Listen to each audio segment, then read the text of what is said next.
यार अगर आप फोन चलाते हो ना तो आपको ये वीडियो देखना चाहिए। आपके मन में भी सवाल आता है ना कि आखिर ये टेलीकॉम कंपनीज में चल क्या रहा है। मतलब पहले सालों में जाके प्राइस हाइक होती थी, अब एक साल के अंदर ही इतनी सारी हाइक्स हो रही हैं। लेकिन क्यों, रीजन क्या है? इन सारे सवालों का जवाब आपको मिलेगा, तो इस वीडियो को एंड तक जरूर देखना। सबसे पहले हम बात करते हैं साइलेंट किलर की, मतलब एयरटेल की। तो भाई एयरटेल का जो गेम है ना वो बिल्कुल थोड़ा डिफरेंट तरीके से खेल रहा है। मतलब प्राइस हाइक हो रहा है लेकिन पता ही नहीं लगने देंगे। कैसे? मतलब वो प्राइस हाइक नहीं कर रहे हैं अभी, लेकिन जो उनके पुराने एग्जिस्टिंग प्लान थे उसको रिमूव करते जा रहे हैं। मतलब जो 299 में आपको 1.5 GB पर डे मिल रहा था 28 डेज के लिए, वो प्लान ही हटा दिया गया है। उसके जगह पे आपको 349 का एक प्लान दिख रहा है। और गवर्नमेंट ने एक रूल बनाया था कि जितनी भी टेलीकॉम कंपनीज है उनको एक प्लान देना ही पड़ेगा 30 डेज वाला। तो एयरटेल का वो 319 रुपीज का था जिसमें आपको 1.5 GB पर डे मिल रहा था, उसको भी इन्होंने रिमूव कर दिया है। बाकी जो प्लान थे जो कि 579 रुपीज का था,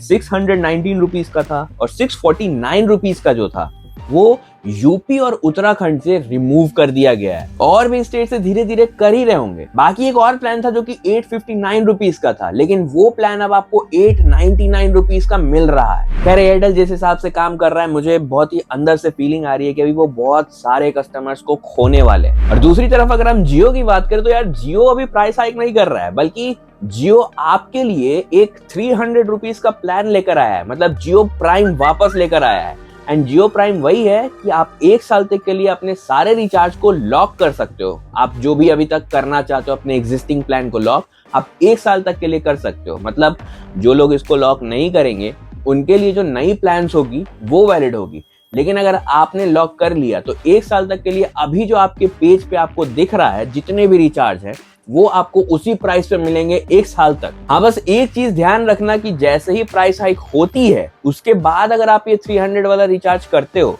तो वो एक साल तक के लिए जो उस टाइम का एग्जिस्टिंग प्लान होगा प्राइस बढ़ने के बाद, वो आपका एक साल तक के लिए वैलिड होगा। जो कि मुझे लगता है कि जरूरत पड़ेगी नहीं, क्योंकि एक साल तक तो वो रहना ही चाहिए। शायद हो सकता है कि और ज्यादा प्राइस हाइक करने की बात हो रही होगी या फिर सोच रहे होंगे, तो मे भी हो सकता है कि वो भी फायदेमंद ही हो। पर क्या ये 300 वाला रिचार्ज सबको करना चाहिए? क्या सबके लिए यूजफुल होगा? उसके बारे में हम आगे बात करेंगे। तो यार देखो 2019 में हमने 40% का हाइक देखा था, 2021 में हमने 20% का हाइक देखा था और 2024 में अप टू 25% का हाइक हुआ था। देखो अगर मार्केट में 10 to 15% का हाइक होता है तो आपके लिए जियो प्राइम बहुत ज्यादा बेनिफिशियल है। लेकिन अगर 5 से 10% के अंदर होता है तो उतना कुछ खास फायदा होने वाला नहीं है। लेकिन जिस तरह से डिमांड चल रही है तो यार लगता है कि हो भी सकता है ज्यादा ही होगा, 10 से 16% के बीच में ही होने वाला है। लेकिन अगर आपने जियो का 1 ईयर का प्लान ले लिया, मतलब 3599 या 3999 का, और उसके बाद फिर से 3999 और 3599 का रिचार्ज करा लिया, तो मतलब आप बिल्कुल निश्चिंत हो सकते हो 2028 तक के लिए। एंड मुझे लगता है कि अगर आप ये रिचार्ज करते हो तो आपको प्राइम लेने की जरूरत पड़ेगी नहीं। एंड ये जियो में अलाउड है कि आप 50 रिचार्ज स्टॉक कर सकते हो। तो मतलब अगर आप 50 बार भी करते हो तो कोई दिक्कत नहीं होगी। लेकिन यार 50 साल आगे तक का कौन सोचता है। हाँ लेकिन अभी जो प्राइस हाइक होने वाली है उसमें ये बेनिफिट हो सकता है आपको कि आप 2 रिचार्ज कर लेते हो तो आपको 2028 तक के लिए मिलता है। बट एयरटेल यूजर्स ये गलती बिल्कुल मत करना, क्योंकि एयरटेल ये अलाउ ही नहीं करता है। एयरटेल में जो पहला रिचार्ज होता है ना उसको ही डिसकंटिन्यू करके आपका जो एग्जिस्टिंग आपने किया है वही चालू कर देते हैं, तो आपका पैसा डूब जाएगा। वो गलती वहां नहीं। साला ये दुख का खत्म नहीं होता बे। सवाल अभी भी है कि ये हाइक हो क्यों रहा है, आखिर किस वजह से प्राइस हाइक किए ही जा रहे हैं।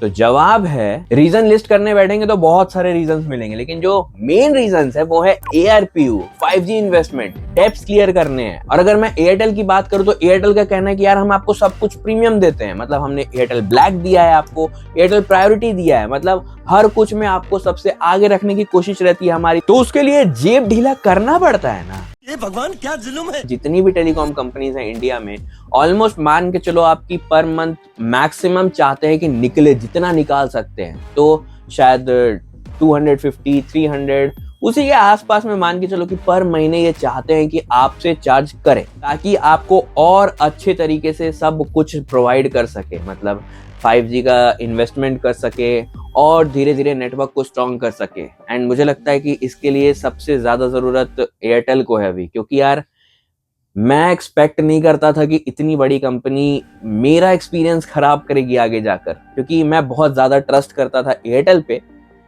एंड एयरटेल का ही सिम यूज कर रहा था, बहुत सालों से यूज कर रहा था। बट अनफॉर्चुनेटली मुझे पोर्ट कराना पड़ा क्योंकि सर्विस बहुत ज्यादा खराब हो चुकी थी। देखो मेन दिक्कत ये नहीं कि प्राइस हाइक होती है, अगर आप उस हिसाब से सब कुछ दे रहे हो कस्टमर को तो कोई दिक्कत नहीं है, लेकिन अगर आप सिर्फ प्राइस हाइक करके और जो चीजें कस्टमर का डेली नीड में आता है वही अगर काट दे रहे हो तो यार थोड़ा तो किसी को भी अच्छा नहीं लगेगा। मतलब जिस समय नेटवर्क की जरूरत होती है आपका नेटवर्क ही गायब हो जाए तो मतलब क्या फायदा है इतने महंगे रिचार्ज कराने का। एंड एयरटेल वालों को तो मैं बस इतना ही बोलना चाहूंगा कि आपके पास जो भी सबसे बढ़िया प्लान आपको लग रहा है आपके हिसाब से आप रिचार्ज कर लो, क्योंकि एयरटेल का भाई कोई ठीक नहीं है कि वो अब कब क्या करेंगे। उनका नेक्स्ट मूव मेरे को भी बहुत खतरनाक लगता है। ये डर मुझे अच्छा लगा।